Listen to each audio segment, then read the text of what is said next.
안녕하십니까. 유럽 한국 우수상품전 참가 국내 기업 여러분, 그리고 독일 현지 진출 우리 기업 여러분. 이번 유럽 지식재산권 웨비나 진행을 맡은 코트라 프랑크푸르트 매역관 IP데스크 담당하는 이동희 소장입니다. 본 웨비나는 우리 기업분들에게 유럽 지식재산권, 특히 특허, 상표, 디자인, 영업비밀 등에 대해 이해를 돕고자 준비하게 되었고요. 연사분들로는 독일 현지에서 지재권 대리인 역할을 해주시는 PLC 로펌의 조익재 변호사님, 한양 로펌의 이정혜 변호사님, RGTH 로펌의 김재욱 변리사님을 모셨습니다. 변호사님, 변리사님 연사로 참가해 주셔서 감사의 말씀드립니다. 먼저 본격적인 유럽 지식재산권 관련 주제를 다루기 전에 이번 웨비나 시간에는 국내 기업분들이 유럽 지식재산권에 대하여 알아야 할 사항들과 자주 문의되는 내용을 중심으로 진행되는 점, 그리고 한국과의 시차로 녹화 영상을 제공드리는 점, 그리고 시청하시는 우리 기업분들께 미리 말씀드리고 양해를 부탁드리겠습니다. 참고로 본 웨비나에서는 유럽 지식재산권의 출원 및 등록에 대한 내용을 자세히 다루지는 않을 예정이고요. 관련 내용은 저희가 별도로 유튜브 영상을 제작하여 국내 기업분들에게 제공드릴 계획입니다. 그럼 첫 번째 주제로 유럽 상표에 대해서 이야기해보고자 하는데요. 이정혜 변호사님, 지재권에 대해 익숙하지 않으신 국내 기업분들을 위해 간단히 상표에 대한 정의와 그 필요성에 대해서 알려주시기 바랍니다. 안녕하세요. 한양 로펌의 이정혜 변호사입니다. 상표란 간단히 말하면 제품에 사용이 되거나 아니면 이 제품에 대한 광고, 상품이 될 수도 있고 서비스도 될 수 있겠죠.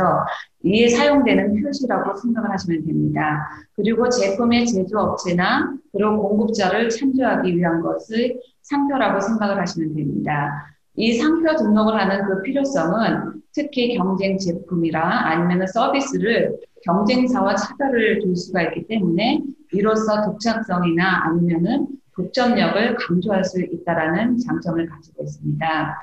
그리고 상표 등록을 하는 또 다른 이유는 일단 업체의 제품과 서비스를 경쟁사로부터 보호를 할 수가 있기 때문에 기업의 가치를 높일 수가 있습니다.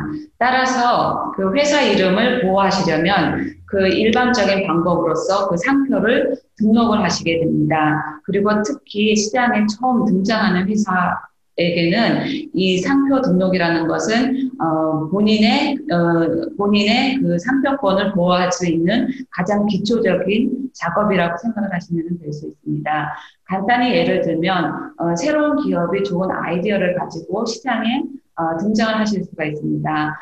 이름을 정하고 영업 내용을 정하시고 열심히 준비를 하시고 광고를 하면서 회사 이름을 사용을 했는데 1년 후에 정말 수익을 발하셔야 되는 그 시점에 수익이 발생되기도 전에 상대방 변호사로부터 한 장의 편지를 받게 됩니다. 그리고 이제까지 준비를 한, 그리고 그 회사 이름을 사용한 것을 금지하라는 통보를 받게 됐습니다. 그랬을 경우에는 기존의 모든 준비가 수포로 돌아가는 그러한 상황이 벌어지시게 됩니다. 따라서 새로운 시장을 겨냥을 하실 때 이와 같은 위험성은 처음부터 피하셔야 될 그 필요성이 있다라고 저는 보고 있습니다. 따라서 상표 등록은 모든 회사에게 아주 중요한 작업이라고 말씀드릴 수 있습니다.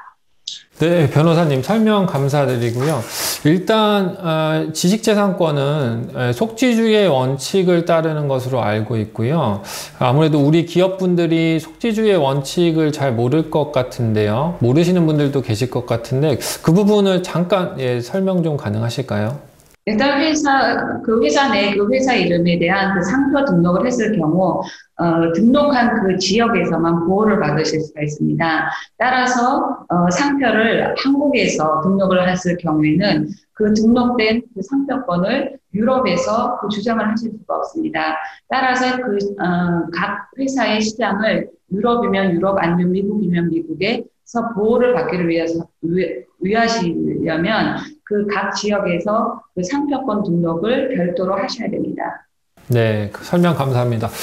저희 프랑크푸르트 IP데스크에서 많은 국내 기업분들이 상표 출원 지원을 신청하시고 저희들이 또 행정 지원을 해드리고 있는데요. 이렇게 지원을 해드리다 보면은 업체분들께서 제공하시는 도안 등을 수정해야 하는 경우도 종종 있고 니스 분류 및 상품 품목 때문에 문의를 하시는 업체분들도 많이 계시는데요. 이런 분들을 위해서 어떤 도움 말씀을 좀 해주실 수 있을까요? 네, 요즘 들어서 그 유럽 상표를 등록하시고자 하는 한국 기업들이 많이 있습니다. 근데 그 상표 그 이름을 봤을 경우에 처음부터 그 등록이 불가능한 이름들이 있습니다. 일단은 그 설명적인 요소가 들어가서는 안 됩니다.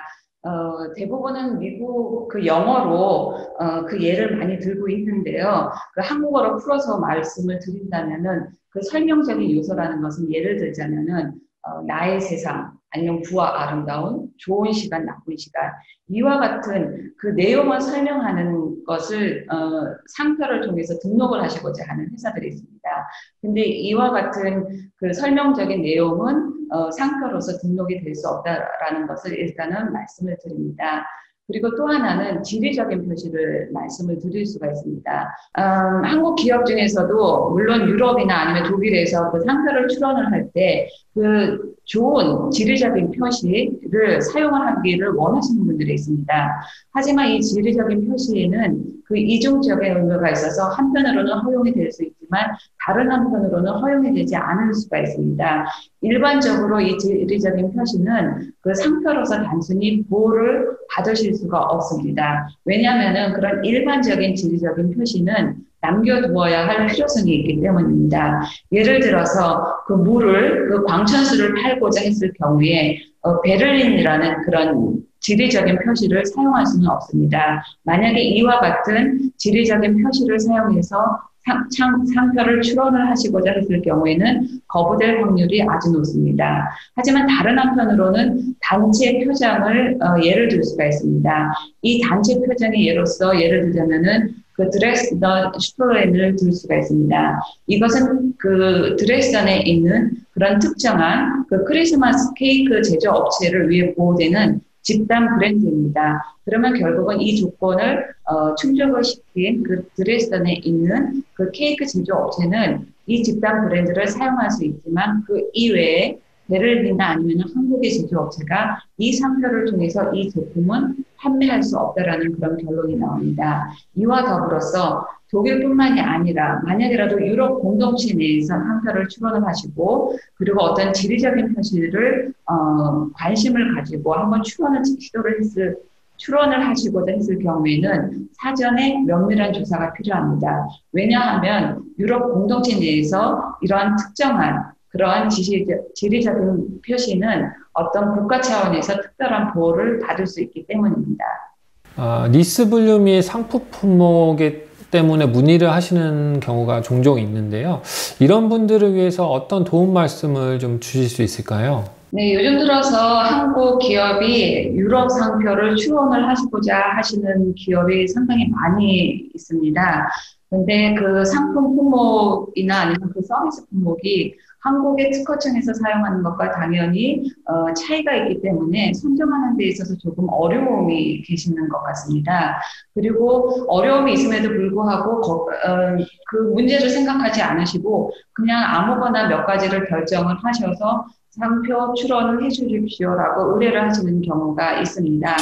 하지만 이 상품 품목이나 아니면 서비스 품목을 결정을 하는 것은 사실은 그 상표 출원에 있어서 굉장히 중요하신 부분입니다. 어떤 한국 기업 같은 경우에는 설정을 하실 때 그 니스 그 목록에 있어서 그 상품이면 상품 아니면 서비스면 서비스 그 목록에 한 상위 개념만을 기입을 하시는 경우가 있습니다. 근데 이것은 적합한 방법이 아닙니다. 왜냐하면 그 밑에 하위 개념들이 무수히 많이 있기 때문에 본인이 하고 있는 그런 상업적인 활동과 거의 관련이 없는 내용들이 많기 때문입니다. 때문에 그 상품 품목이나 아니면 서비스 목록에서 하나를 지정을 했을 경우에는 일단 해당되는 기업이 시장에서 실제로 제공을 하고 있거나 아니면은 차후 계획을 하고 있는 상품을 구체적으로 선택을 하시는 것이 필요합니다. 특히 지금 당장은 제공하지 않지만 5년을 기준으로 해서 그 계획하는 상품을 동시에 고려를 하시면 아주 유리하시다고 말씀을 드릴 수가 있습니다.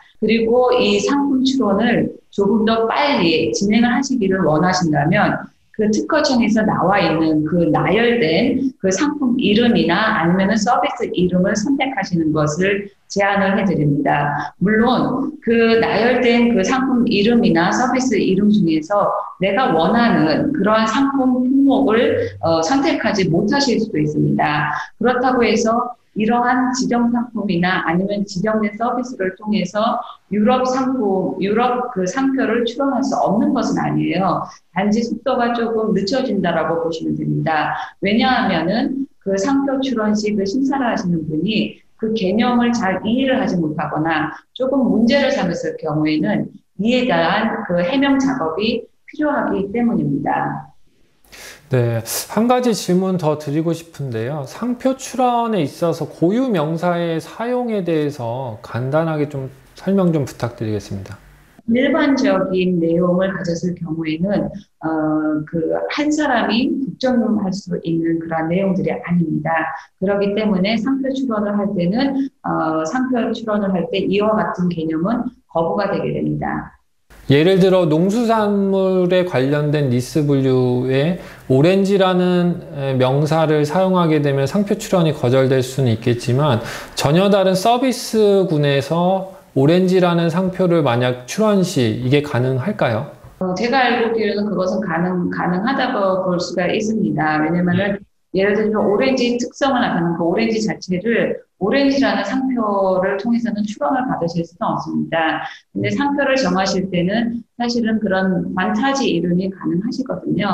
최근에 우리 일반 사용자들도 그렇고 우리 기업들도 그렇고 특히나 코로나 때문인지는 모르겠지만 온라인 전자상거래가 현재 상당히 많이 이용이 되고 있고 그로 인한 매출도 상당히 많이 발생하고 있는 것으로 알고 있는데요.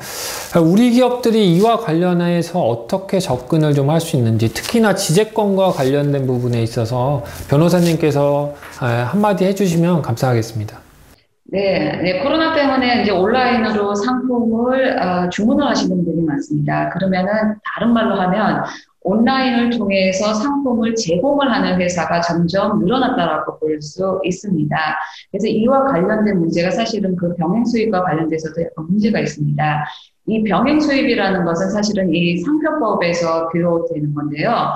이 병행 수입되는 상품은 예를 들자면은 그 해외에서 독일로 수입되는 상품을 예를 들 수가 있습니다. 이거는 그 브랜드 소유자가 직접 그 상품을 제조했기 때문에 위조품은 아닙니다. 그럼에도 불구하고 상표법에 저촉이 됩니다. 왜냐하면은 그 브랜드 제조 업체 같은 경우에는 가격이라든가 아니면 품질 및 아니면 제품, 재고와 관련돼서 그 각기 다양한 시장을 위해서 상이하게 제조하고 그리고 그 각 시장에서 지역적으로 제한시켜서 상품을 제공을 할 그 권리가 있거든요. 근데 이러한 그 병행 수입이 그 무조건 금지가 된 것은 아닙니다. 예를 들자면은 유럽연합 국가에서 독일로 수입이 되고 그 브랜드 소유자가 유럽 그 국가 내에서 처음으로 시장에 출시를 하는 데 동의를 했다면 그때는 이 독일로 그 병행 수입이 허용됩니다. 왜냐하면 유럽 공동체 자체 내에서는 그 상품의 그 자유로운 이동을 허용을 하기 때문입니다. 근데 그럼에도 불구하고 한국 기업이 그 제3국가에서 그 물건을 구입을 해서 독일이나 유럽에서 판매를 하는 그러한 식의 병행 수입은 주의를 하셔야 됩니다. 왜냐하면 이와 같은 것은 일반적으로 허용이 되지 않고 그리고 형사 조치뿐만 아니라 민법 조치를 받을 수가 있기 때문입니다.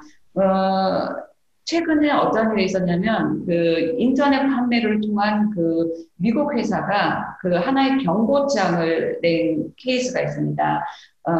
독일에 있는 업체가 미국에서 그 물건을 구입을 해서 독일에서 온라인상으로 판매를 했습니다. 그 경고장에서는 단순히 그 병행 수입 위반을 했다, 그것을 금지해라 뿐만이 아니라 굉장히 광범위한 그런 법적인 그 위반을 열거를 해서 보낸 케이스가 있었습니다.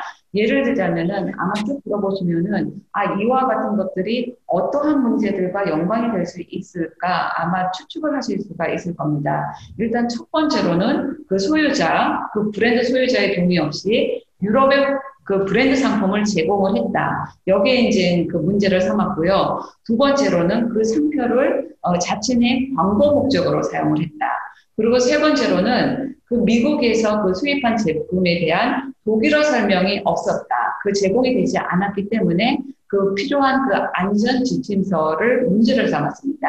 그리고 그 사진하고 그 설명을 잠깐 인용을 한 거에 따른 저작권 침해를 문제를 삼았고요. 그리고 그 독일에서 그 제품에 대한 그 유효한 제조업체 보증이 없다라고 구체적으로 언급이 되지 않은 부분도 문제를 삼았습니다. 그리고 그 독일 자체 내에서 전자전기법에 따르는 등록을 하지 않았다. 굉장히 광범위한 그 위반을 열거를 해서 경고장을 받은 케이스가 있습니다. 이를 통해서 말씀을 드리고자 하는 것은 무엇이냐면 온라인으로서 다른 제3 국가에서 물건을 사다 독일이나 아니면은 다른 유럽 공동체에 그 제공을 할 때 사전에 많은 부분들을 유의를 하시고 그 현지 변호사의 조력을 미리 받으신 다음에 시장으로 진출을 하시라는 것입니다. 네, 답변 감사드립니다. 다음으로 조익재 변호사님께 질문 드리고 싶은데요. 업무하시다 보면 상표권 침해 및 피침해 소송 등으로 이렇게 대리 경험이 종종 있으실 것 같은데요. 변호사님께서 관련된 사례가 있으시면 한두 가지 설명 좀 부탁드리겠습니다. 예, 안녕하세요. PLC 사무소의 조익재 변호사입니다. 예, 말씀하신 대로 저희 사무소는 여러 가지 상표 침해 소송을 경험했는데요. 특별히 한국 기업과 관련되어서 기억나는 사례가 하나 있습니다.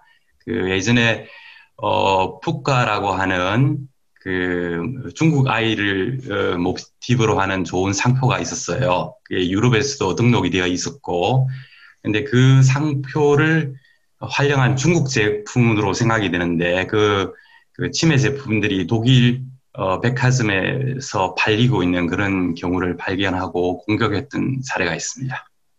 네, 그렇게 공격이 독일에서도 이루어진다는 걸 저는 잘은 몰랐었는데요. 어떻게 보면은 중국 같은 경우는 그런 일들이 비일비재하다라고 제가 들었는데, 독일에서는 주로 그렇게 오프라인 마켓에서 그런 침해 조사가 이루어지는 계기가 어떻게 되나요? 저희 사무소는 이제 보석류라든지 아니 고급시계 등의 상표를 이렇게 관리하는 회사였어요. 그러다 보니까 중국에서 들어오는 모조 제품이 굉장히 많은 시장이었어요. 그래서 새로운 제품이 나오면 그게 다른 모조 제품이 또 나오는 방식이어서 오프라인 조사가 대부분은 필요한 경우입니다. 그렇게 되면 말씀하신 뿌가의 경우 업체 측에서 그런 조사를 요청을 하신 건가요? 아니면 대리인께서 자체적으로 일단 조사에 착수를 하셨던 건가요? 그 경우는 저희가 출장 가서 만났던 업체였어요. 그래서 상표에 대해서 자문을 해드렸고, 그 감심을 보이셨어요. 모범이 되는 것이 이제 일본의 산리오 회사, 헬로키티로 유명한 회사의 상표 보호 정책을 따라가고 싶어 하는 마음이 있으셨어요. 그래서 저희도 어차피 조사하는 업체가 저희를 위해서 조사를 하고 있는 중이었기 때문에, 그래서 제가 그 상표 하나를 더 던져준 것이죠. 그랬더니 그 일로 인해서 한번 쉽게 발견할 수 있었어요. 가니까 그게 굉장히 많았던 것 같아요. 그래서 그 중에 이제 제품 하나를 가져와서 업체하고 얘기를 하고, 그리고 이것을 공격할 때에는 저희가 중국에 있는 제조업체를 공격할 필요는 전혀 없어요. 독일에 있는 백화점을 상태로 해서 공격을 하면 그것으로 충분했었습니다. 네, 말씀하신 것처럼 우리 기업들이 침해 제품을 직접 생산하는 중국 업체를 공격할 필요는 없고, 독일 또는 외국 현지에서 유통을 하는 유통사를 지재권 침해로 공격하는 게 더 효율적이다라고 이렇게 제가 이해가 되는데요. 맞습니다. 그게 중국 업체를 찾을 방법이 없지요. 상표 침해는 제조하는 것도 침해 행위지만 유통하는 것도 침해 행위이기 때문에 그 일은 백화점을 상대로 공격하는 것이 제일 쉬운 방법입니다. 네. 이번 그 경우에는 저희들이 공격을 하고 그다음에 경고를 하고 그리고 제품을 폐기하는 데까지 약 15일이 걸렸어요. 그리고 15일 안에 저희들이 손해배상금도 받았는데 얼마나 한국 기업들이 이에 대해서 관심이 없느냐면 돈을 보내주겠다고 이야기를 하는데도 그 성공을 하는데 6개월이 걸렸어요. 저희 기업, 우리 기업들이 유럽이나 해외에 이렇게 상표나 디자인 등을 출원 및 등록을 하시는 데까지는 어느 정도 인지를 하시고 진행을 하시는데 막상 그 권리가 침해가 되고 있는지 이런 모니터링이 잘 이루어지지 않고 있다라고 생각이 좀 되고요. 막상 그런 침해가 또 일어났을 때 경고 등을 통해서 어떻게 대처를 해야 하는지 이런 부분들에 있어서 아직 좀 미숙한 부분들이 좀 있는 것 같습니다. 그래서 변호사님께서 이런 기업분들을 위해서 혹시 조언을 좀 해주신다면 어떤 것들이 좀 가능할까요? 예, 저는 스타트업을 자문을 하기 때문에 스타트업을 자문하면 제일 먼저 하는 일이 이 상표가 그 등록이 되어 있는지를 먼저 봐요. 그래서 등록을 하라고 권하기 위해서 그렇게 하는 건 아니고요. 그 상표 등록이 안 되어 있으면 이분들이 유럽 시장에 대한 관심이 크게 없구나 하는 생각을 하게 됩니다. 어떤 제품들은 유럽 시장에도 충분히 팔릴 수 있는 포텐셜이 굉장히 많은 제품들이 있는데도 불구하고 상표 등록하는 일을 생각을 안 하고 있는데 상표 등록을 하지 않은 것이 문제가 아니라 나중에 사업이 커졌을 때 그 상표를 활용해서 자기 사업을 보호할 방법이 없어지는 것이 제일 큰 문제인 것 같아요. 그래서 이 변호사님 말씀 잘 해주셨지만 등록을 하시고 두 번째는 우리 회사가 유럽 시장에서 커질 수 있다는 가능성을 두고 거기에 관심을 더 가지는 게 좋겠다 싶어요. 현재는 이제 정부 기관에서 이제 지원을 해주니까 지원금 받아서 등록하는 것이 아닌가 하는 그런 이제 의심이 될 때가 있어요. 하지만 상표를 잘 등록해주면 사업이 나중에 굉장히 커졌을 때 잘 활용할 수 있다고 생각합니다. 제가 끝으로 블랙핑크나 BTS 상표를 한번 살펴봤어요. 블랙핑크 같은 경우는 굉장히 유명한 이제 싱어들인데 2016년에나 등록을 하나 했고 그리고 2020년 7월에 두 번째 상표를 등록했어요. 아마 16년, 17년, 18년은 관심이 없었던 거예요. 이렇게 자기가들이 유명해질 것이라는 생각을 안 했던 것 같습니다. 만약에 그때 누군가가 제3자에 의해서 그런 상표들이 등록이 되었었다면 그 침해가 적지 않았을 것 같은데요. 예, 그 상표를 활용해서 이제 뭐 굿즈를 만들 수도 있었겠지요. 그렇게 했으면 블랙핑크에서는 그것을 잘 활용할 수 없거나 활용하려고 한다면 굉장히 큰 법률 분쟁을 통해서 그 권리를 다시 찾아와야 했을 것입니다. 네, 답변 감사드립니다. 모쪼록 우리 동 웨비나를 시청하시는 우리 기업분들은 기업의 비즈니스가 어느 정도 정상 궤도에 올랐을 때 이런 상표 출원을 고려하시는데요. 앞에 두 분 변호사님 말씀해 주신 것처럼 비즈니스 진출을 하시기 이전 단계에 그 상표를 현지에 출원을 하시고 사업을 진행하시기를 권고드리겠습니다. 네, 김재욱 변리사님, 앞에 조 변호사님께서 말씀 주신 것처럼 우리 기업이 등록된 유럽 상표를 침해당하지 않기 위해 우리 기업이 취할 수 있는 방법이 어떤 것이 있을지 한번 설명 부탁드리겠습니다. 네, 안녕하세요. RGTH 로펌의 김재욱 변리사입니다. 앞에서 변호사님이 말씀해 주신 것처럼 현장의 모니터링을 지속적으로 하시는 게 굉장히 중요하다고 저희도 생각을 합니다. 고객분들의 상표와 유사한 상표가 출원이 되는지 아니면 출원이 되지 않더라도 이렇게 시장에서 유사한 브랜드로 사용이 되고 있는지를 꼭 모니터링 하시면 좋겠습니다. 그 외에도 또 유사 상표가 이제 등록이 되기 위해서 출원이 되는지를 모니터링을 또 하실 수도 있는데요. 유럽 상표 제도 같은 경우는 이의제기 제도가 등록 전 단계로 되어 있습니다. 그래서 유사 상표 출원이 되면은 기존의 권리자한테 서치 리포트를 제공하게 되어 있습니다. 권리자가 이 서치 리포트를 수령하고 나서 본인의 상표와 유사성이 있고 또 나중에 분쟁이 발생할 수도 있겠다고 판단하시면은 이의 제기를 통해서 아예 사전부터 등록을 차단하실 수가 있습니다. 그리고 나중에 등록이 된 후에 그 등록된 상표를 취소하기 위해서는 그 등록 취소 심판을 청구해야 되는데 이는 비용이 많이 발생하기 때문에 이런 취소 심판보다는 이의제기 제도를 활용하시는 것을 권고드립니다. 네, 그럼 상표 주제 마지막 질문으로 우리 기업들이 유럽 상표 관련 이런 점은 꼭 주의해야 한다 할 만한 사항이 있다면 한 말씀 부탁드리겠습니다. 이 변호사님. 네, 주요할 점이라기보다는요, 일단은, 이 질문과 관련해서 제가 말씀을 드리고 싶은 것은, 일단 시간이라는 것은 상표법에서 매우 중요한 역할을 하고 있다는 것. 왜냐하면 그 우선권은 그 상표 가치를 평가하는 데 아주 중요한 요소이기 때문입니다. 그래서 원칙적으로는 선착순이라고 할 수 있겠죠.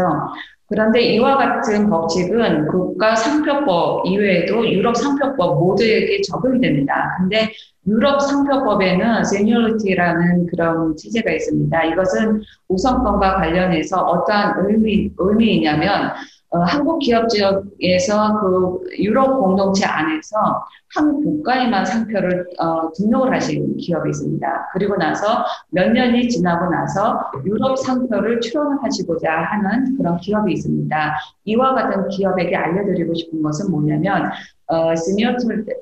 그 연봉이라고 하죠. 그 연봉 체제에 의해서 만약이라도 차후에 유럽 상표를 등록을 하셨을 경우에 그 이전에 그 독일과 관련해서 유럽 전역에서는 그 독일에서 상표를 출원을 한 그 날짜가 우선순위 날짜가 된다는 것을 알려드리고 싶습니다.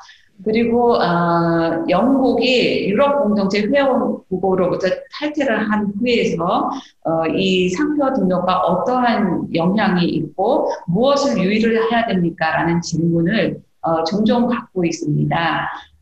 영국이 그 유럽 공동체 회원국으로부터 탈퇴한 게 어느 정도 됐지만 그럼에도 불구하고 우선적으로는 2020년 12월 31일까지는 이거는 과도기적인 기간입니다. 일단은 유럽 연합 상표법이나 아니면 디자인법이 영국에 계속해서 적용이 됩니다. 하지만 2021년 1월 1일부터는 더 이상 적용이 되지 않는다는 것을 유의를 하셔야 되고요.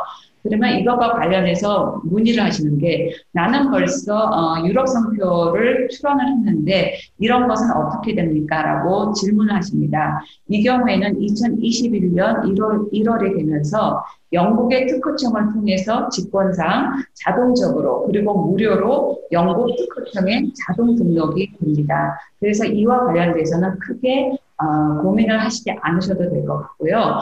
그러면 2020년 그 출원을 하고 아직 완료가 되지 않은 그런 상표 출원을 하고 있는 그런 기업들도 있습니다. 이와 관련해서는 2020년 9월 말까지 사실은 영국의 특허청에서 그 영국 국가 상표를 전환을 할 수 있는 그런 시간적인 그런 기회를 준 적이 있습니다. 근데 총틀어서 말씀을 드리고자 하는 것은 만약에라도 유럽에 그 신규 등록을 하고자 했을 경우에, 그러니까 유럽 상표를 출원을 하셨을 경우에 다시 한번 고민을 하셔야 될 것 같습니다. 어떤 그 고려를 하셔야 되냐면, 과연 내가 유럽에 있는 그 시장에 진출을 했을 경우에 내가 가장 관심 있는 국가가 어느 국가인가를 먼저 생각을 하셔야 됩니다. 만약에라도 영국이다라고 했을 경우에는 유럽 상표권은 더 이상은 크게 도움이 되지 않습니다. 이러한 회사 같은 경우에는 차라리 그 국제적인 상표 등록을 권장해 드립니다. 그리고 또 하나 그 한국 기업분들이 자주 혼돈이 되시는 게 뭐냐면 유럽 상표다라고 하면 보호받을 수 있는 보호 국가가 유럽에 있는 모든 국가라고 생각을 하십니다. 그래서 예를 들어서 스위스나 노르웨이도 포함이 되고 있다라고 생각을 하십니다. 근데 그것이 아닙니다. 그렇기 때문에 유럽 상표 등록을 하실 때는 과연 이것을 통해서 어느 국가에 보호를 받을 수 있는가를 다시 한번 검토를 하시고 조사를 하실 필요가 있을 것 같습니다. 네, 감사합니다. 조 변호사님께서도 한 말씀 부탁드립니다. 예, 아까 말씀드린 대로 대부분의 모소분들은 중국제였어요. 앞으로 그 베트남에서도 유럽 진출하는 그런 모조품들이 많아질 거라고 생각을 합니다. 그래서 상표는 그 중국이나 아시아에서 나오는 모소 상품을 막는데 굉장히 효과적인 방법인 걸 잊지 말아야 될 것 같아요. 그래서 우리 BTS나 블랙핑크 같이 모두가 다 유명한 건 아니지만은 최근에 굉장히 유명해질 가능성이 있는 그런 좋은 제품들이 많아졌어요. 그런데도 불구하고 그 유럽 시장은 우리의 시장이 아니다라고 생각하시는지 유럽 상표 등록을 첫째 안 하시고 두 번째는 그 우리가 블랙핑크에서도 보듯이 상표에 대한 관심이 회사가 굉장히 유명해지고 난 다음에 가지는 경우가 많아요. 그것은 이미 늦은 상황이 아닌가 생각이 듭니다. 네, 다음으로 김별리사님도 한 말씀 부탁드리겠습니다. 유럽 상표 제도가 유럽연합회원국 전부에 대한 상표권을 얻는다는 이런 절차적 간소화 관련해서 이제 장점도 있지만 한편으로는 단점이 있는데요. 이렇게 유럽연합회원국의 일부를 지정할 수 없기 때문에 만약에 한 국가에서 이런 이의제기나 아니면은 취소 심판으로 인한 그런 취소 판결이 나게 되면은 유럽 상표를 전체적으로 권리를 잃으실 수가 있습니다. 그렇기 때문에 어떻게 보면 이런 단일성의 특성 때문에 예를 들어서 스페인에만 이런 유사한 상표가 있어서 거기에 대해서 이의제가 들어왔다든지 아니면은 거기서 이제 취소 심판이 진행돼서 취소가 결정이 됐다고 하더라도 이 유럽연합 국가에 이런 판결이 유효하기 때문에 이런 조금 위험성이 있다는 것도 유의하시면 좋겠습니다. 네, 세 분 말씀 모두 감사드리고요. 우리 기업분들은 상표 관련 연사분들께서 말씀해 주신 내용을 염두에 두시고 유럽 내 비즈니스 활동을 해주시면 좋겠습니다. 네, 이상으로 상표에 대해서 저희가 잠시 알아봤고요. 다음으로 유럽 공동체 디자인에 대해서 세 분과 이야기 나누어 보려고 하는데요. 우선 김별리사님, 웨비나 시청하시는 국내 기업분들에게 간단하게 유럽 공동체 디자인에 대한 설명 좀 부탁드리겠습니다. 네, 유럽연합 내에서 디자인을 보호받을 수 있는 방법이 크게 두 가지로 있는데요. 우선 알고 계시는 이런 등록 출원을 인한 디자인 보호 방법이 있고요. 그리고 등록 이런 절차를 거치지 않고 그냥 사용하고 공중에 공개함으로써 이런 디자인권이 발생을 하기도 합니다. 유럽연합 내에서 하나의 디자인을 그냥 등록 전에 그냥 사용하면서 그거를 입증할 수만 있다면은 디자인권이 이렇게 미등록 디자인권으로 보호를 받을 수가 있습니다. 하지만 그 공개하는 그걸 증명하는 게 굉장히 어려움이 있고 3년이라는 굉장히 짧은 기간이기 때문에 이런 단점이 또 있습니다. 그렇기 때문에 일반적인 그냥 등록 출원을 통한 등록 디자인권을 진행하시는 것을 권고드립니다. 유럽 디자인 제도는 무심사 제도이기 때문에 출원하시고 등록까지 소요되는 기간이 한 달에서 2달 정도밖에 안 걸립니다. 그리고 일반적인 그런 형식 요건만 심사하기 때문에 거절당하는 일은 거의 없기 때문에 등록 디자인 출원을 하시는 것을 권고드립니다. 네, 조 변호사님, 그 독일에서 열리는 전시회가 상당히 많은데 현재는 코로나 때문에 아쉽게도 전시가 열리지는 못하고 있습니다. 하지만 코로나 이전에 그렇게 많이 개최됐던 전시회 기간 중에 물론 우리 기업들도 상당히 많이 참가를 하였었을 텐데요. 아무래도 변호사님께서 IP 관련 분야를 담당하시다 보니까 이런 전시 기간 중에 발생했던 디자인권 관련된 침해 사례 등이 있으면 간략하게 소개 좀 부탁드리겠습니다. 그 디자인 침해와 관련돼서 생각나는 사례가 하나 있습니다. 우리 그 자동차 부품 회사 자동차의 전면 와이퍼 제품에 관한 디자인 분쟁이었어요. 저희들이 그 공격을 당할 때는 디자인만 공격을 하는 것이 아니라 여러 가지 지재권을 함께 섞어서 공격하는 경우가 였지만 이 경우에 디자인이 굉장히 중요한 역할을 하는 분쟁이었습니다. 관련된 회사를 좀 여쭤봐도 될까요? 상대 측은 보시였어요. 보시는 한국의 자동차 부품 회사들에게 굉장히 중요한 의미를 지니고 있는 그 경쟁자인데요. 그 이유는 보시가 생산하지 않는 부품이 없기 때문입니다.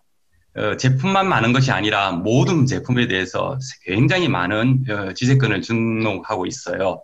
특허도 굉장히 많이 하고 디자인도 굉장히 많이 등록해서 이들의 디자인이나 특허를 피해서 새로운 제품을 등록하는 것이 가능한가 하는 생각이 들 정도였습니다.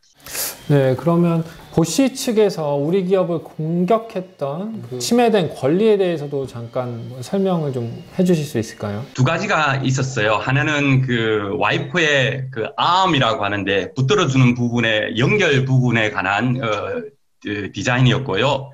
두 번째는 자동차 유리 앞부분이 둥글지 않습니까? 곡면이 있는데 이 곡면을 활용하는 그런 디자인이었어요. 어떻게 보면은 자동차가 유리가 이제 둥그니까 이것을 닦아내는 와이퍼도 당연히 일정한 정도의 곡면을 가져야 되는 것임에도 불구하고 그것조차도 디자인이 되어 있는 것을 보고는 좀 놀랐던 그 경우를 기억하고 있습니다. 네, 그렇게 됐을 경우에 우리 기업 입장에서는 상당히 난처하고 당황스러웠을 것 같은데요. 그 상황을 어떻게 좀 타개를 하셨는지 좀 소개 좀 해주시죠. 두 가지 점이 있었어요. 하나는 이 분쟁 자체를 어떻게 해결하는가 하는 것도 큰 문제였고, 무엇보다 당시에는 전시회 중이었기 때문에 전시회에서 당하는 일들을 어떻게 해결할 것인가 하는 긴급한 문제도 있었던 것 같아요. 그래서 당면의 문제를 해결하기 위해서는 그 당시에 전시회를 공격하는 기관이 세관이었어요. 세관은 통관을 한 제품에 대해서는 권리가 없었기 때문에 저희들이 전시회에서는 이미 독일에 와 있던 제품들, 정상적으로 통관했던 제품들만 전시하는 것으로 세관의 공격을 막을 수 있었고, 동시에 이제 그 전시회 중에서 이미 보시하고 화해 협상을 하겠다는 의사를 비치고 공격을 중단해달라는 그 요청을 했었습니다. 그리고 나서 그것이 이제 전시회에서 했던 대응 방법이었고, 추가로 저희들이 그 소송을 하는 문제에 관해서는 저희들이 가처분 소송을 당했기 때문에 저희와 함께 소송을 당했던 다른 회사들의 그 소송 서류를 살펴보고 좀 여유 있게 대처할 수 있었습니다. 우리가 공격을 받았던 동일한 내용을 다른 회사도 공격을 받았기 때문에 다른 회사가 어떻게 대응했는지를 소송 서류를 미리 읽고 대응할 수 있는 장점이 있었던 것 같습니다. 디자인 분쟁 중에서 이제 조금 전에 말씀드렸지만 이제 곡면이 있는데 곡면이 있다고 또 당연한 그 이제 권리지요. 이 권리가 왜 그런 디자인이 가능한가, 왜 그런 디자인도 권리로 등록이 되는가 하는 것에 대해서 의문을 가지지만 요것과 관련돼서 가장 이제 우리가 기억할 수 있는 그런 그 디자인 분쟁이 아이패드 디자인 분쟁이에요. 그 당시에 그 디자인의 내용 중에 둥근 모서리가 있었거든요. 근데 둥근 모서리가 없는 휴대폰도 있는가 하고 생각이 들지요. 근데 이제 그것이 그 당시에는 혁신적인 디자인이었기 때문에 그 디자인을 등록할 당시에는 그래서 그것도 권리의 내용의 일부가 되었던 것입니다. 그래서 우리 자동차 경우하고 비교하면 이렇게 돼볼 수 있지요. 한때는 자동차 전면 그 유리가 평평했을 때 시간이 있었겠지요. 그리고 유리가 둥근 것이 이제 일반적이지 않았기 때문에 그것을 닦아내는 와이퍼도 둥근 디자인을 갖는 것이 어떻게 보면 혁신성이 있는 그런 디자인으로 취급을 받았던 것 같습니다. 그리고 한 가지 더 문의드리고 싶은 것은 분쟁이 생기더라도 디자인 등록 단계에서 생기는 것이 좋다라고 하셨는데 어떤 이유가 좀 있을까요? 그러니까 굉장히 좋은 제품을 개발해놓고 개발해서 잘 팔리고 있는, 판매가 잘 되고 있는 제품에 대해서 디자인 분쟁이 생긴다는 것은 굉장히 아픈 일이지요. 그래서 그 디자인을 차라리 먼저 등록을 하고 만약에 디자인 분쟁이 등록 단계에서 발생한다고 그러면 그때는 대처를 잘 할 수 있고요. 그 다음에 이제 그 디자인을 등록하는 중에 그 분쟁이 발생하지 않으면 일단 등록이 되는 거지요. 등록이 되어 있는 디자인에 대한 제품 출시는 위험이 굉장히 적다 이렇게 생각이 듭니다. 그래서 디자인을 출시하는 의의가 어디에 있느냐? 나중에 이제 공격을 받으면 최소한 우리 제품은 이 당신 디자인을 침해했는지 안 했는지 알 수는 없으나 최소한 우리는 이 디자인을 등록한 것이다. 우리가 등록되어 있는 이 권리를 존중을 받을 수 있게 될 것이다. 그런 점에서 말씀을 드린 것입니다. 네, 조 변호사님 관련 사례 및 설명 감사드리고요. 이 변호사님, 이렇게 디자인권 침해 및 피침해가 발생될 경우 우리 기업분들이 진짜로 현장에서 많이 당황을 하실 텐데 우리 기업분들이 이 같은 상황을 어떻게 대처해야 할지 일반적으로 한번 설명을 좀 부탁드리겠습니다. 네, 저도 한번 전시회에 참여를 한 적이 있었는데요. 그 전시회에서는 그렇게 커다란 문제는 없었습니다. 근데 그럼에도 불구하고 일단 전시회가 열리게 되면은 경쟁사 간의 그 디자인을 위반하는 경우가 반복이 되고, 그리고 전시 기간 동안에 그 전시에 참여한 기업들뿐만이 아니라 전시에 참여하지 않았지만 그 디자인권을 소유한 그 기업 간의 충돌이 발생할 경우가 아주 자주 있습니다. 근데 그럼에도 불구하고 이 법적인 상황이 특허뿐만이 아니라 디자인권 침해를 했을 경우에도 아주 복잡한 편입니다. 그래서 이제 한국 기업이 전시회에 참여를 했을 경우 일반적으로 유의해야 될 점을 말씀을 드리고자 합니다.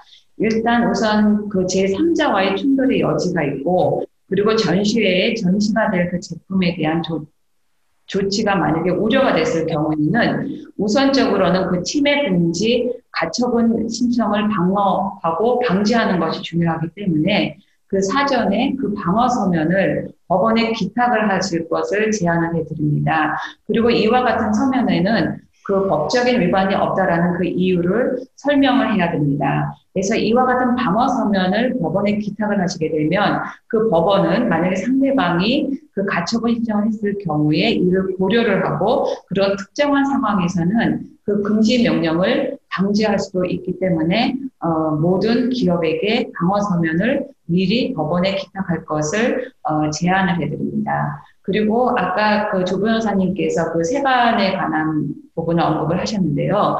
만약에라도 그 형사 그 수사 개시 징후가 있고, 그리고 특히 그 진열이 되는 제품이 그 세관이나 아니면은 검찰에 압수될 우려가 있을 경우에는 일단은 현지 변호사와 상담을 통해서 그 위에서 말씀드렸던 그 방어 서명과 그 유사한 그 형사 보호서신을 책임 당국에 기탁할 것을 권해드립니다. 그랬을 경우에는 이 검사와도 이 문제를 직접 논의를 할 수 있기 때문에 그 전시회에서 그 검찰한테 모든 것을 압수당하는 그런 불쾌한 상황이 없을 수 있습니다. 왜냐하면 전시회도 보시면 아시겠지만 갑자기 그 모든 전시된 물품들이 그 압수당하는 그런 불쾌한 상황들이 종종 발생을 하고 있습니다.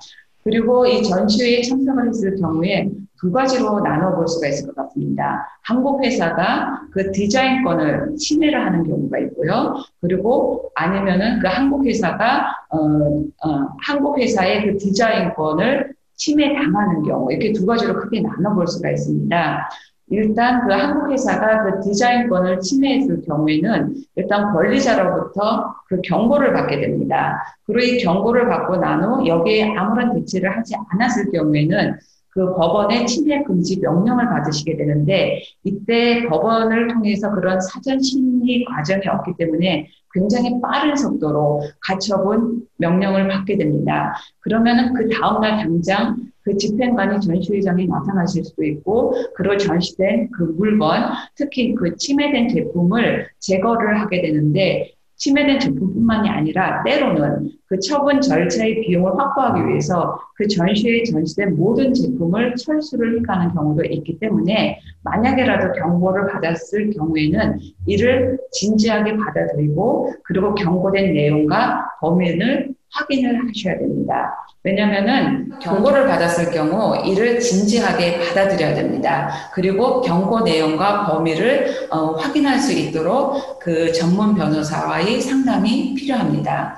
그리고 만약이라도 금지 명령을 받게 되셨을 경우 전시장에서 싸우시면 안 됩니다. 우선 이를 준수해야 하시고요. 그리고 집행관의 조치를 조금 타당하지 않다라고 생각을 하셔도 방해를 해서는 안 됩니다. 이에 따르는 그런 이의제기는 할 수 있기는 하지만 업무 방해를 해서는 절대 안 되십니다. 그리고 이의제기를 했을 경우에 만약이라도 그 집행관의 조치가 타당하지 않았을 때 이의제기를 했을 경우 여기에 대한 결정이 너무 늦기 때문에 대부분은 법원 밖에서 상대방과 연락을 시도해서 정지 기간에 대한 협상을 별도로 하실 수가 있습니다.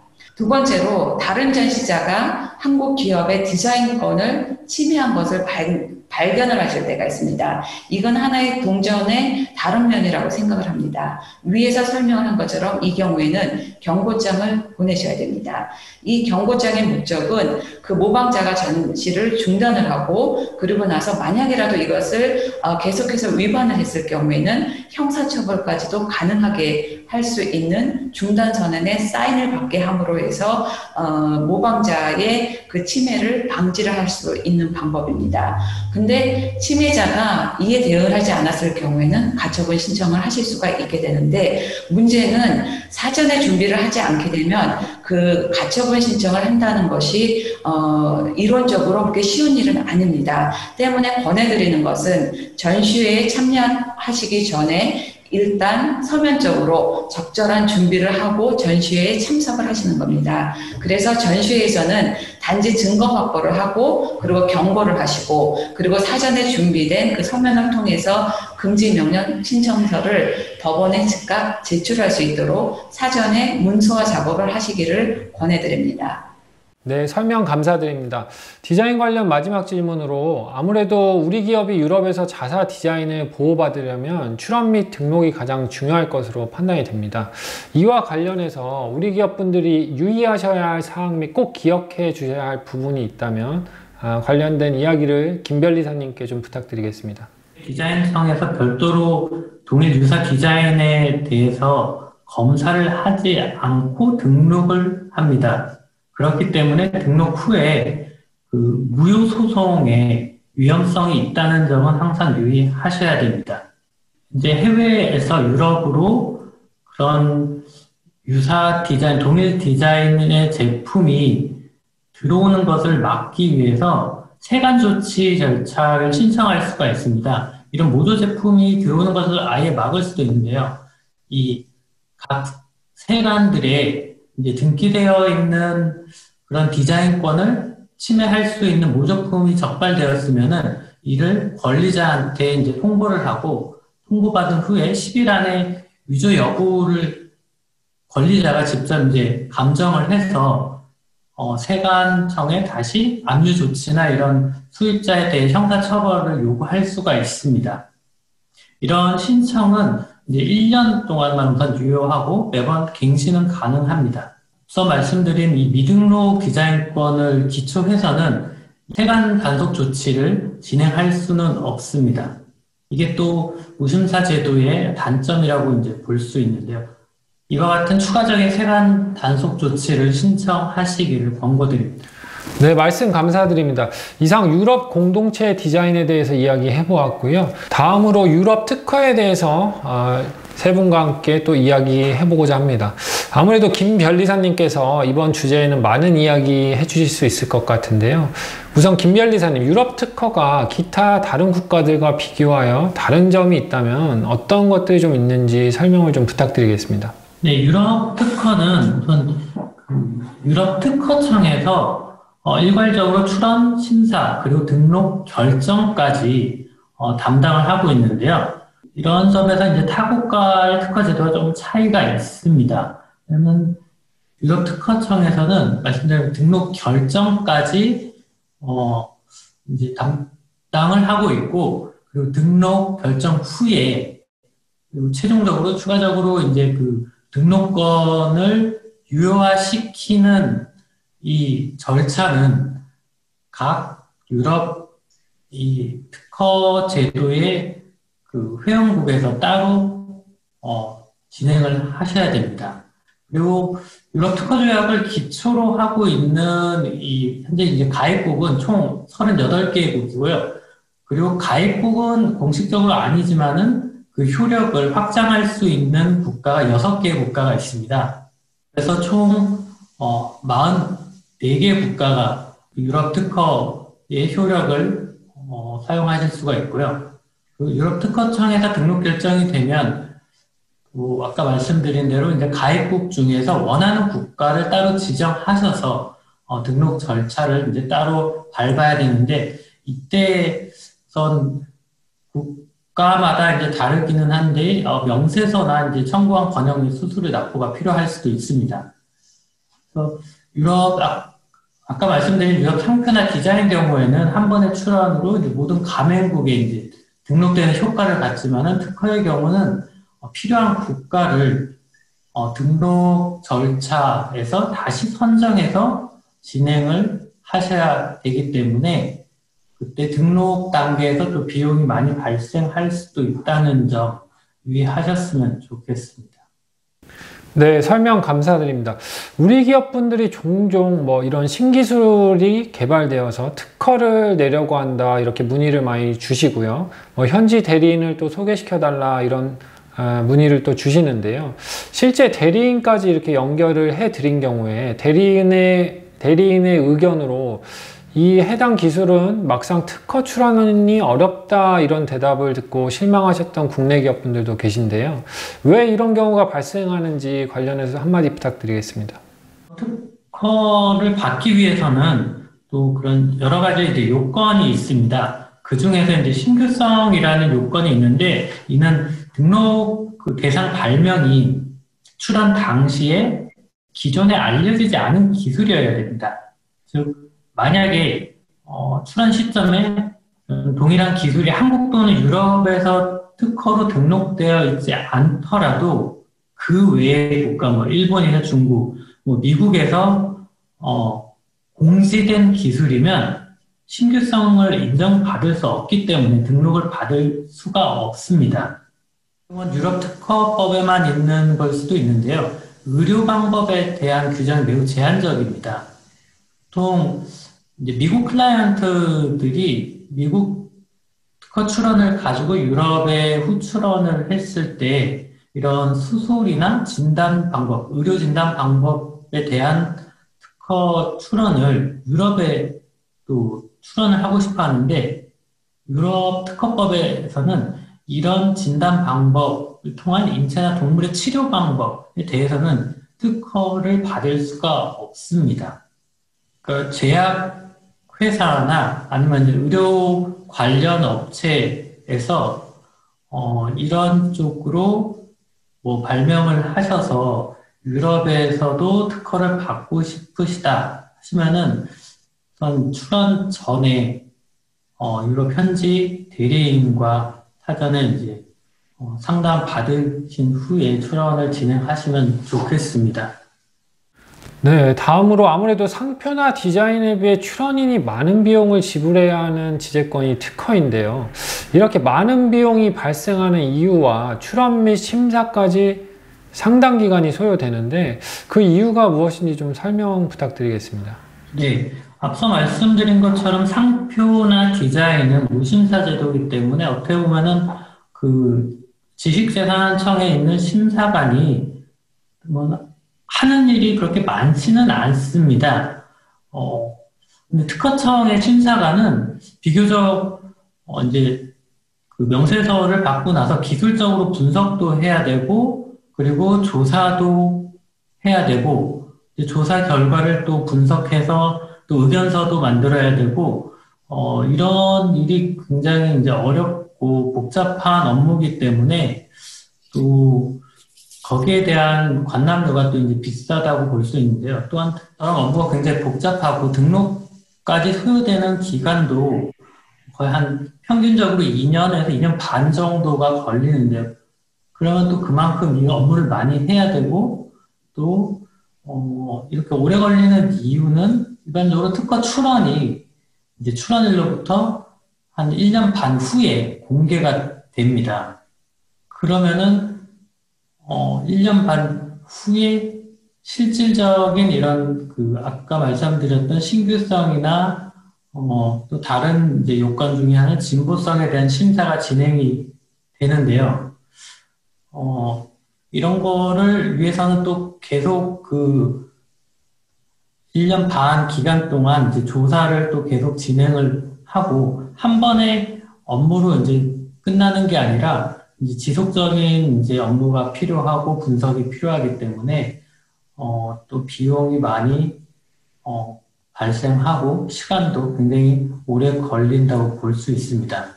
일반적으로 이런 심사관의 의견서에 대해서는 두 번의 서면 대응을 할 수가 있습니다. 그리고 마지막으로 요청에 의해서 구술심사도 이제 할 수 있는데요.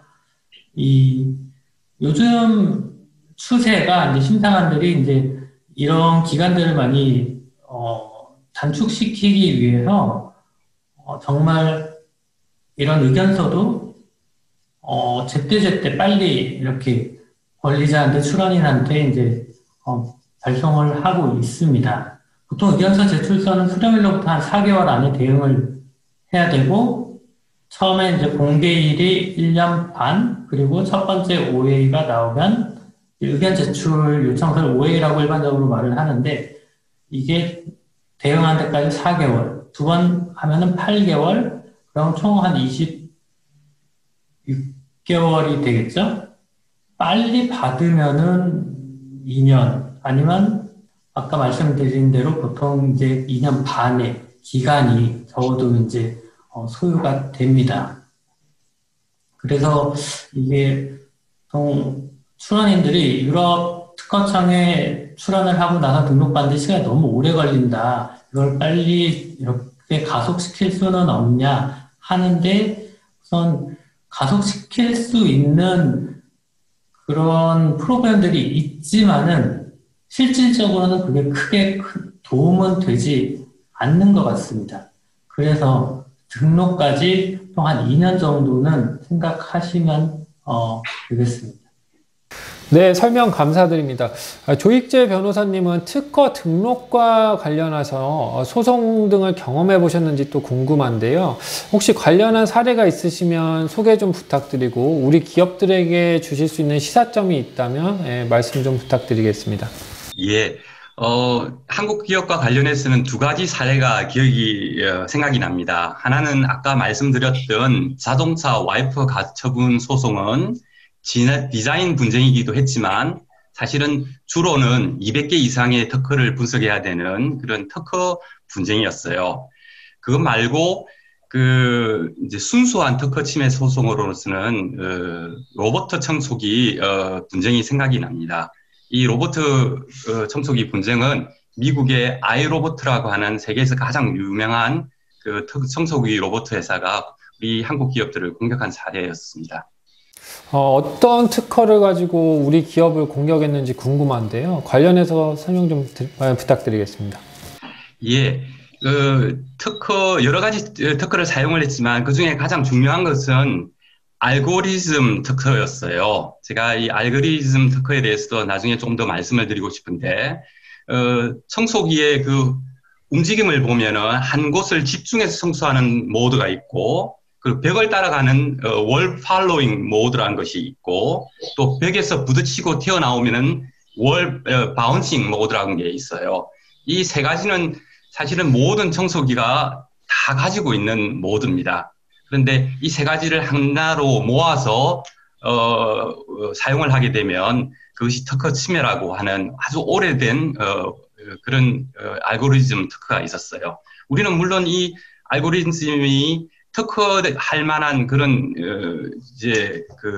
권리가 아니다 이런 주장을 했지만 이미 그 특허는 세상에 있는 특허고 그래서 독일의 법원은 일단 이 특허의 유효성을 정죄하고 공격을 했기 때문에 그래서 대체하기가 굉장히 어려웠던 케이스였습니다.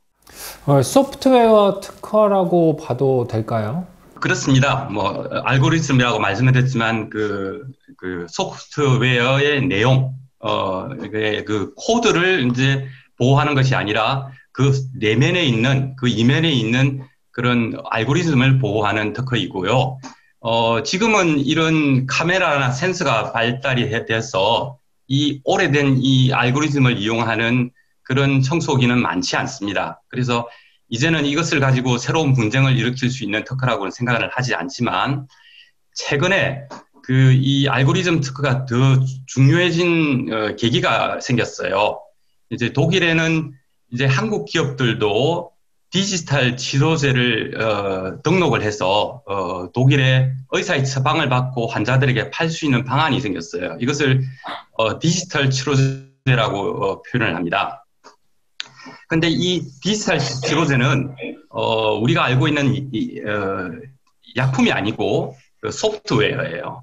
또 더 정확하게 말하면 그 뒤편에 있는 그 알고리즘이 가장 중요하겠지요. 그래서 이제는 이 특허를 할 때, 그러니까 약품에 대해서, 치료제에 대해서 이제 그 특허 등록을 할 수가 있는데, 왜냐 그러냐면 이 소프트웨어가 하드웨어를 움직이는 기능을 하는 동안에는 그것을 기술로 특허를 할 수가 있어요. 그래서 마치 청소기를 움직이는 그런 알고리즘이 특허가 되었듯이 디지털 치료제의 어떤 효과를 내는 그러한 소프트웨어, 그 알고리즘이 이제는 특허가 가능한 그런 기술이 되었고요. 이 기술은 한국 기업들에게 새로운 치료제 시장의 진출을 가능하게 해줄 것이라고 생각합니다.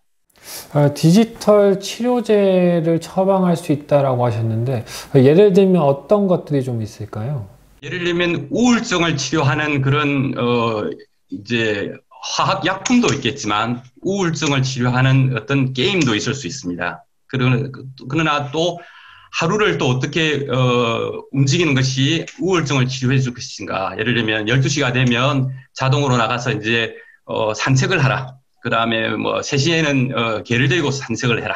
또 6시에는 친구를 만나라. 이러한 내용들을 포함하는 어떤 알고리즘이 있다면 그것은 디지털 치료제로서의 그 기능을 할 수 있습니다. 문제는 이제 이것은 이제 연구 결과가 뒷받침이 돼야 되는 것이고요. 그러나 특허를 하는 당시에는 이 연구 결과가 없어도 됩니다. 왜냐하면 특허는 연구 결과를 보호하는 것이 아니라 이 아이디어를 보호하는 것이기 때문입니다.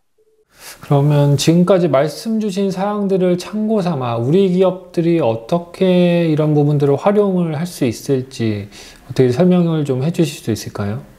디지털 치료제는 이 속도가 중요합니다. 왜냐하면 올해 어떤 새로운 디지털 치료제를 만들어내지만은 내년에 더 좋은 치료제가 나올 수 있기 때문에 그래서 제 생각에는 디지털 치료제의 소프트웨어 기술을 특허로 보호하기는 어려운 점이 있을 것이라고 생각이 들어요. 왜냐하면 특허라고 하는 것은 20년 이상의 그런 보호를 받고자 하는 배경이 있거든요.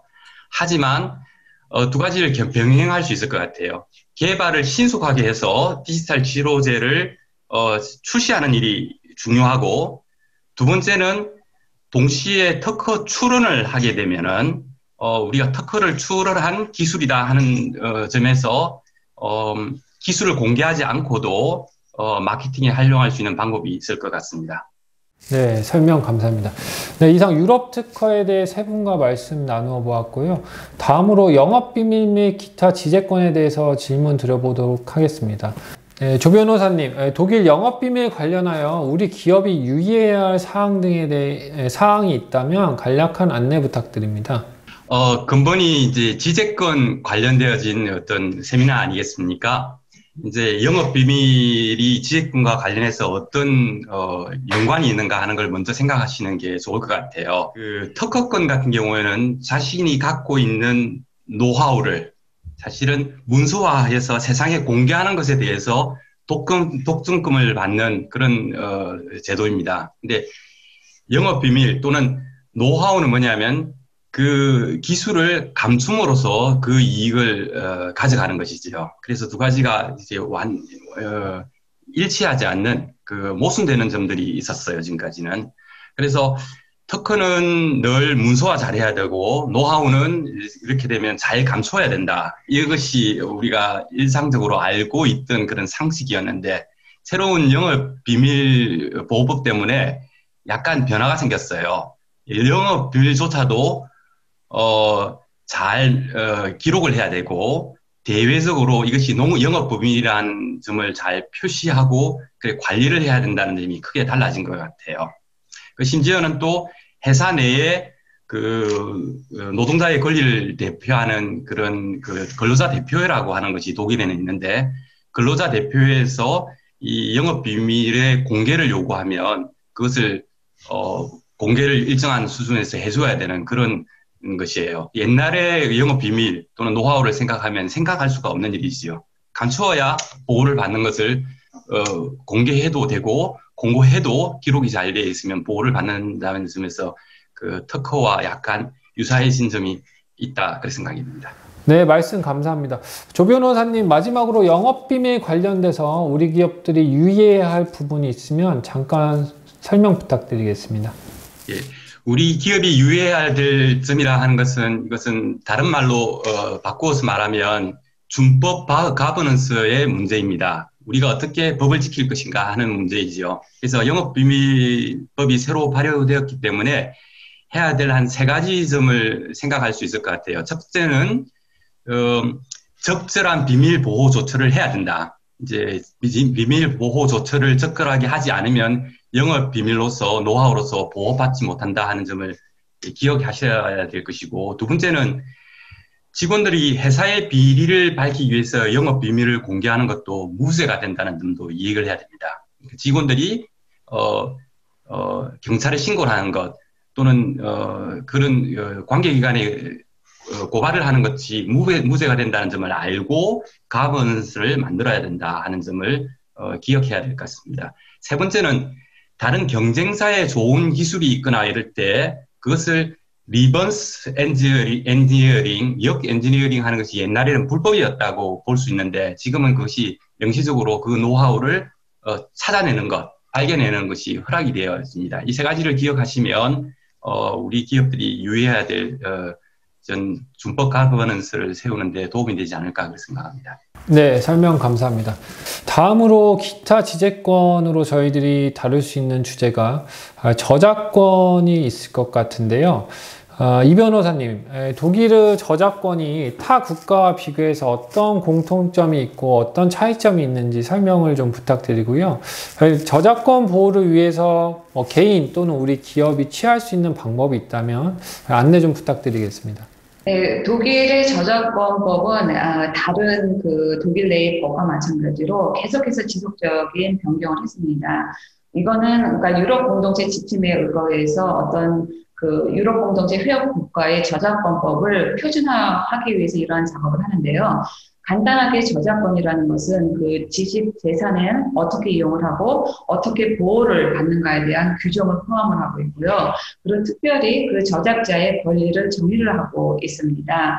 그래서 이 저작권법상 보호가 되는 것은 저작물이 저작권의 조건을 충족을 하는가 충족을 하지 않는가가 기준이 되는데, 이에 대한 가장 중요한 기준은 어떤 창의적인 노력이 있었는가, 그리고 작품이 독창성이 있는가입니다. 만약에 이 조건을 충족을 하게 되면 이 저작권법상의 보호를 받으실 수가 있습니다. 그래서 이 독일의 이 저작권법의 커다란 4가지 원칙을 간단하게 설명을 해드리면요. 우선은 저작권 보호는 저작물의 제작과 완성을 통해서 발생이 됩니다. 출판이 되면서 발생을 하는 것이 아니라 제작품이 완성되면서 보호를 받을 수 있다라고 생각을 하시면 됩니다. 이 부분이 상표법이나 아니면 특허법하고는 다른 점이겠죠. 왜냐하면 특별한 등록을 필요로 하지 않기 때문입니다.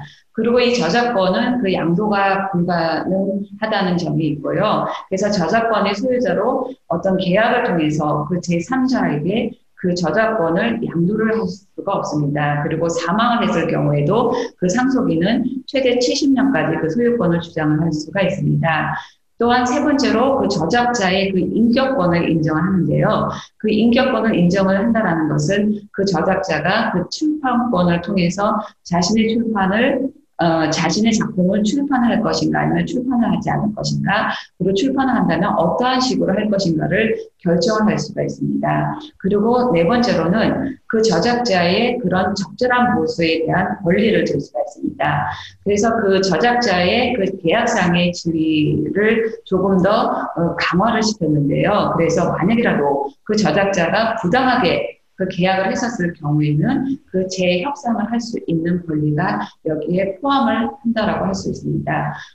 다른 나라와 비교를 해서 다른 나라와 비교를 해볼 때 그 독일 저작권법의 가장 중요한 특징은 결국은 아주 높은 어떤 개인적인 권리로서 보호를 받고 있다라는 것을 말씀드릴 수가 있고요. 미국 같은 경우에는 그 사용권 자체가 완전히 양도가 될 수 있다고 합니다. 하지만 독일 같은 경우에는 어떤 파생된 그런 사용 권한만이 제3자에게 양도가 될 수 있습니다. 이러한 그 저작권법 을 통해서 우리 한국 기업이 과연 취할 수 있는 방법은 무엇일까를 한번 생각을 해보면은, 물론 그 코피라이트와 그 저작권법하고는 별개입니다. 내가 보호를 받고 있는 그런 저작권에 코피라이트를 표기를 해야지만이 그 저작권법이 발생이 되는 것은 아닙니다. 근데 그럼에도 불구하고 내가 보호를 받고 싶어 하는 그 저작권에 이와 같은 표시를 함으로써 하나의 시그널과 같은 그 신호, 영향을 줄 수는 있습니다. 그래서 제3자가 그 저작권을 침해했을 경우에 나는 여기에 관해서 알고 있지 않습니다라는 것에 반론을 제기를 할 수 있는 증거가 될 수가 있는 거겠죠. 그리고 만약이라도 그 한국 기업이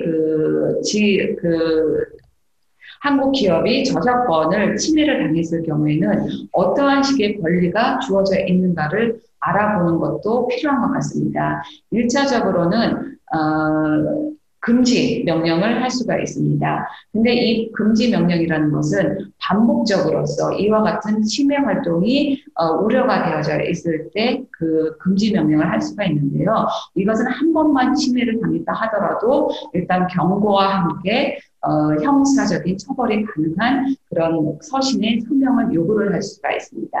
그리고 두 번째로는 구체적인 그 피해가 있고 물질적인 피해가 있을 경우에는 그 손해배상 청구를 들 수가 있습니다.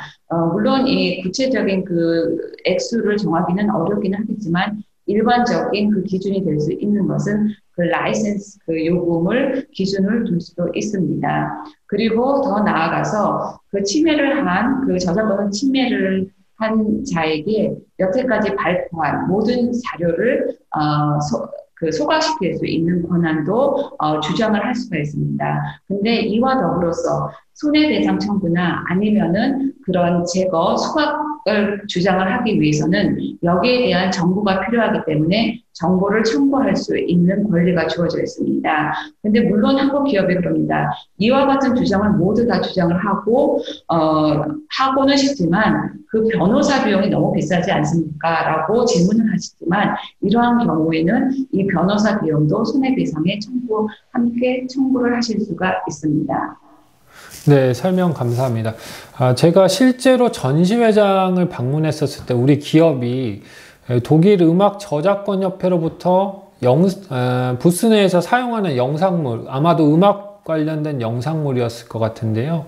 허락이 없이 사용하였다라고 해서 관련된 경고장 또는 비용을 납부하라는 이런 서류들을 받았었는데요. 그럼 국내 업체 입장에서는 전시회 참여 이전에 관련된 저작권 관련된 어떤 허락을 어디서 독일 내에서 따로 받아야 하나요? 만약에 그것을 원하신다면은 일단은 그 저작권자나 아니면은 그 사용권이 있는 분과 일단 컨택을 하셔서 일단은 연락을 취하셔서 상의를 하고 협의를 하는 작업은 하실 수가 있습니다.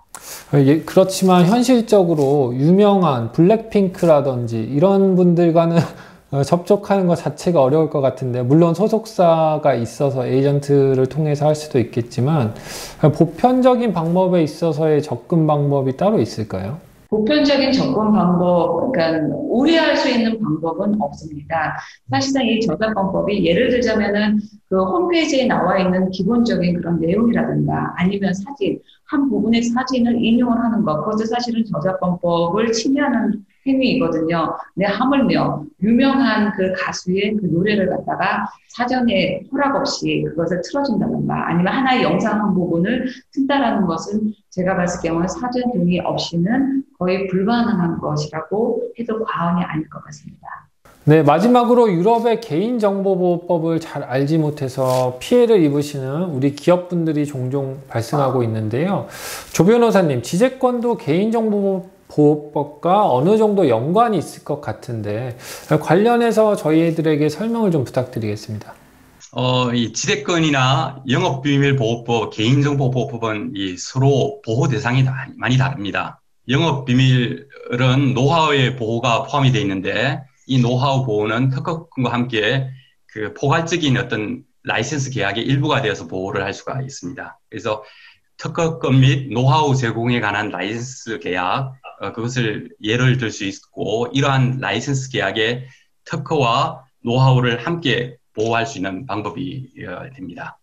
특허는 그 공개를 이유로 독점권을 부여하는 그런 권리이고 노하우는 기본적으로 비밀을 잘 유지해야 보호를 받는 제도입니다. 무엇을 특허로 보호를 받을 것인가, 무엇을 노하우로 보호할 것인가 하는 것은 기업의 정책의 문제라고 생각이 듭니다. 이게 기술이 많이 변화하는 경우에는 그 특허의 보호보다는 노하우 보호가 더 중요할 수 있다는 점도 함께 고려하면 좋겠고요. 아까 말씀드렸던 그 디지털 치료제를 예를 들어서 말씀을 드리면 이 디지털 치료자라고 하는 것은 사람의 상태를 살피고 치료하는 거지요. 그러다 보니까 인체의 변화 또는 건강 정보가 굉장히 많이 발생하게 됩니다. 왜냐하면 인체 정보를 읽어오지 않고서는 민감한 개인 정보를 읽어오지 않고서는 기술을 개발할 수 없기 때문입니다. 그래서 그 디지털 치료제에 관해서는 개인 정보를 취득하고 처리하는 일에 관해서 인공지능을 활용한 관리, 빅데이터를 활용한 관리 등이 많이 발생하게 되고요. 그리고 이제 특허를 하기 위한 알고리즘을 개발할 때에는 반드시 개인정보 보호의 요소를 정확하게 살펴서 기술을 개발해야 됩니다. 그래서 앞으로 이 디지털 치료제 시장이 이제 많이 활성화될 텐데 이럴 때 한국 기업들이 진출할 때에는 한국에서 효과가 있었던 디지털 치료제다 그렇게 해서 출시할 수는 없고 유럽 시장을 겨냥해서는 이 유럽 시장에 유효한 GDPR을 고려하는 그러한 기술 개발이 이루어져야 될 것이라고 생각합니다. 네, 설명 감사합니다. 네, 지금까지 유럽 지재권에 대해 전문가 세 분을 모시고 이야기 나누어 보았고요. 여러분이 추가로 궁금해하시는 사항들을 모두 다루지는 못했을 것으로 생각이 됩니다. 추가 궁금하신 사항 등은 이메일 등을 통하여 문의 주시면 저희들이 답변 드리도록 하겠고요.